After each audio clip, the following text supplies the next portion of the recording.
ছাদটা কিন্তু সুজনে পরিষ্কার করে দিছিল।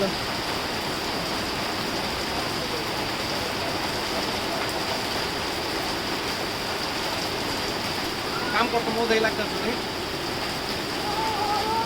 কাম করি ইয়া করি পুরোটার ভিতরে আমি একটু হাত ধুয়ে আসি।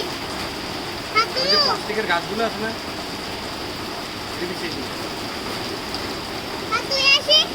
মানে মনে হয় ইয়া লাগবে, সবা পুরো গাছের গাছ লাগবে। আমি একটু না গুছাবার মতো।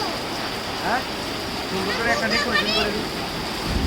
না গুছাবার মতো। এটা সত্তর কিল তো সত্তর কিল একটা ওইটা আছে।